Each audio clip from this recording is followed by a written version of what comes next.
Vous vous doutez bien que les serpents sont des reptiles fort peu sympathiques. Certains d'entre eux sont même très dangereux, voire mortels. Connaissez-vous le Naja philippinensis, un serpent capable de vous atteindre par son venin, sans même qu'il vous touche? Ou encore le taipan du désert dont le venin d'une seule morsure peut tuer 100 hommes adultes. Aujourd'hui, vous découvrirez ces serpents et d'autres encore dans les 10 serpents les plus dangereux du monde. Fascinant pour certains mais terrifiant pour la plupart des personnes, le crotale est considéré comme le serpent le plus dangereux de l'Amérique du Nord. Et ce n'est pas sans raison, ce cousin de la vipère est sans exception venimeux. Mesurant jusqu'à 3,5 mètres de long, les espèces de crotale ont un venin si puissant qu'il a la réputation de provoquer des nécroses, de fortes douleurs, une hypotension, des enflures, des hémorragies internes, voire même une mort lente. Il existe également certaines espèces de crotale qui peuvent entraîner une mort bien plus rapide et plus douloureuse, comme c'est le cas du Crotalus scutulatus et du moyave. Autant dire que face à ce spécimen, vous risqueriez d'avoir quelques sueurs froides. Toutefois, il faut encore pouvoir reconnaître ce serpent. En fait, le crotale est connu notamment par sa tête triangulaire, son corps massif et ses crochets à venin qui se logent au niveau de son palais. Si vous avez le malheur d'en croiser un jour, courez. Les espèces de la famille des Viperidae se trouvent presque partout dans le monde. Donc, où que vous soyez, il n'est pas si improbable d'en rencontrer un jour. Et si cela se produit, le moins qu'on puisse dire, c'est que ce ne sera pas votre jour de chance. Pourquoi diriez-vous? Eh bien, tous les serpents issus de la famille des Viperidae sont venimeux et sont par conséquent très craints pour leurs morsures. Heureusement, ces morsures sont rarement mortelles, du fait d'une prise en charge médicale efficace aujourd'hui. Par ailleurs, il est heureusement très facile de reconnaître les Viperidae. En effet, la plupart de ces serpents sont de taille moyenne et dont la longueur atteint en général moins d'1,5 mètre, à l'exception des espèces du genre Lachesis et qui peuvent dépasser les 3 mètres de long.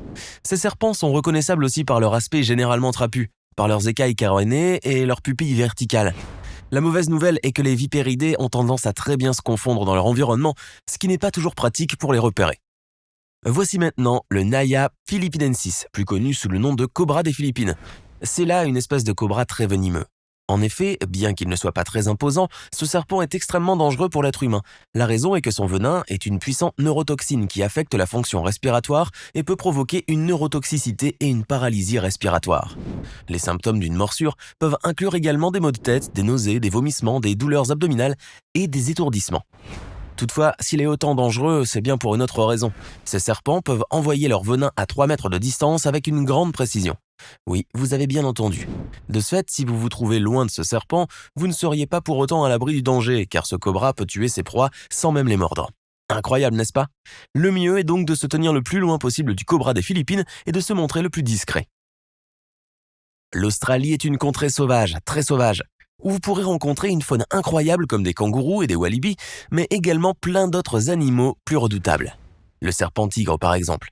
Également appelé Notekis scutatus, il possède un venin composé de neurotoxines, de coagulants, de myotoxines et hémolysine très puissant. Un sacré cocktail. De plus, il peut produire son venin en très grande quantité. Par conséquent, la moindre morsure peut être fatale si la victime ne se rend pas immédiatement à l'hôpital le plus proche. Néanmoins, le serpent tigre n'est pas très imposant et de plus, il est timide. Il n'attaque donc les êtres humains que très rarement. La plupart du temps, ce reptile ne passe à l'attaque que si vous lui donnez un coup avec un bâton, que vous l'attrapez par la queue ou que vous tentez de le tuer. Dans ces cas-là, oui, le serpent tigre pourra rapidement devenir agressif et infliger des morsures redoutables. Ainsi, si vous en croisez un jour, surtout, ne l'affrontez pas. Cet animal est non seulement très résistant, mais peut également montrer des capacités insoupçonnées. Le mieux est donc d'en rester éloigné et de ne surtout pas se montrer menaçant. On reste en Australie pour découvrir un autre serpent exceptionnel, le taipan du désert. Celui-ci peut mesurer jusqu'à 2 mètres de long et vit dans les régions arides du centre de l'Australie. C'est là le serpent le plus redoutable qui puisse exister. Certes, il n'attaque généralement pas l'homme, mais s'il est acculé, il peut se montrer très agressif, réagir fortement et frapper à plusieurs reprises. D'ailleurs, son venin neurotoxique est environ 25 fois plus toxique que celui du cobra. Une seule morsure peut tuer 100 hommes adultes. Surprenant, n'est-ce pas? C'est pour cette raison que la plupart des scientifiques considèrent que le taipan du désert est le serpent le plus dangereux du monde. Cependant, ce n'est pas l'espèce qui cause le plus de morts, car les morsures ont souvent lieu uniquement lorsque l'on cherche à l'attraper. Ce qui est bien heureux, car son venin reste actif durant plusieurs décennies, selon une étude révélée par le biologiste Brian Fry. Toutefois, même si ce serpent attaque très rarement les êtres humains, toute personne ayant été mordue doit impérativement se faire une injection d'un sérum spécifique, et ce, dans les plus brefs délais. Avant de poursuivre cette vidéo, voici la question du jour. Lequel des 5 sens est le moins développé chez les serpents? Est-ce option A, l'ouïe, option B, l'odorat, option C, le goût? Écrivez la bonne réponse dans les commentaires et nous verrons en fin de vidéo si vous avez eu raison. En Australie, oui encore en Australie, se trouve un autre serpent redoutable, le Pseudonaia textilis. Plus connu sous le nom de serpent brun, cet animal est considéré comme le serpent terrestre le plus venimeux au monde, juste après le taipan du désert. Et ce n'est pas sans raison, en fait sa morsure peut provoquer un arrêt cardiaque, une hémorragie ou une insuffisance rénale rapide et incontrôlable avec des symptômes observés dans les 15 minutes suivant la morsure. Et cela est d'autant plus vrai lorsque le serpent brun est adulte. En effet, les chercheurs ont découvert que ce serpent est capable de muter au cours de sa vie en modifiant la composition de son venin et par conséquent les effets sur l'organisme visé. Donc, la morsure d'un serpent brun adulte serait la plus mortelle.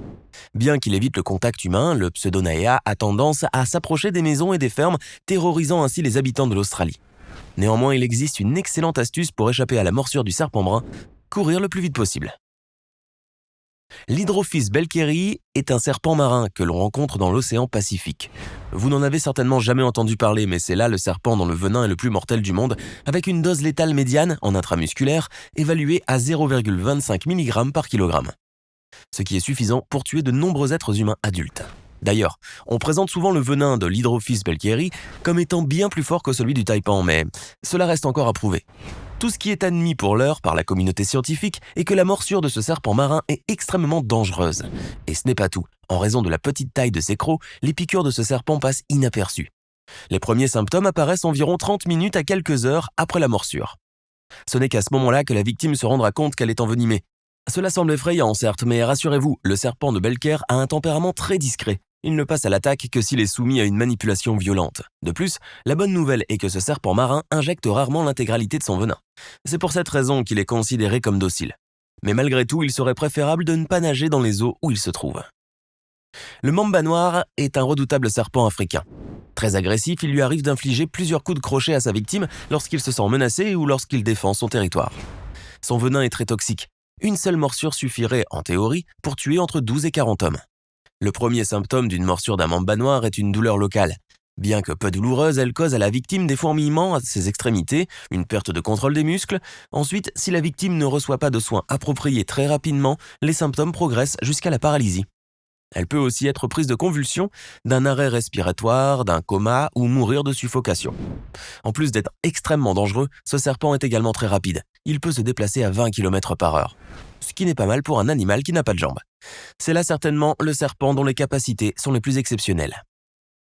On vous l'a déjà dit, l'Australie regorge de reptiles dangereux, encore une preuve avec le serpent que l'on appelle communément l'inland taipan. En fait, si ce serpent est si dangereux, c'est parce qu'il se nourrit exclusivement de mammifères, ce qui est assez rare chez les serpents. De ce fait, son venin a pu évoluer pour être extrêmement mortel pour tous les mammifères, y compris les humains. D'ailleurs, son venin combine deux types de composants toxiques, les neurotoxines et les hémotoxines. Ces dernières attaquent le corps à plusieurs niveaux. Ainsi, 1 heure à peine après la morsure, la victime aura des troubles de convulsion, des difficultés à respirer, une incapacité à contrôler ses membres, et le pire est qu'une morsure entraîne également des saignements internes et des dommages dans les organes vitaux. Autant dire que l'inland taipan est très très dangereux. Si une personne se fait mordre, elle doit immédiatement se rendre aux urgences. Par contre, ce serpent ne crée son venin qu'en dernier recours. C'est-à-dire que s'il n'est pas embêté ou menacé, il ne mordra certainement personne. Mais si vous croisez une telle créature lors de vos vacances en Australie, sauvez-vous quand même. L'anaconda est un serpent géant aux dimensions impressionnantes. Même s'il n'est pas agressif envers l'homme et que ses attaques contre l'être humain sont très rares, il est si long et immense qu'il glacerait le sang de n'importe qui le rencontrerait. Imaginez que vous croisiez un anaconda au bord d'une autoroute. Vous prendriez probablement la fuite immédiatement, n'est-ce pas? Oui, bien sûr, et c'est humain. Enfin, sauf si on vit au Brésil. Là-bas, les gens les aident plutôt à traverser en toute sécurité. Regardez toutes ces voitures qui s'arrêtent pour venir en aide à un anaconda qui tente désespérément de traverser l'autoroute. Cet acte très touchant n'est toutefois pas sans danger. La raison est que, selon les experts, l'anaconda cherchait probablement de la nourriture ou au mieux un abri. Par conséquent, il aurait très bien pu s'attaquer à l'une des personnes qui voulaient l'aider. Mais heureusement, cet acte héroïque s'est passé sans absolument aucun dégât. Maintenant, à votre tour de nous dire en commentaire lequel de ces serpents vous semble le plus dangereux de tous. Sinon, c'est l'ouïe qui est le sens le moins développé chez les serpents. En effet, les serpents ont une oreille interne, mais pas d'oreille moyenne. Ils ont donc une très mauvaise audition. J'espère que vous avez été nombreux à trouver la bonne réponse.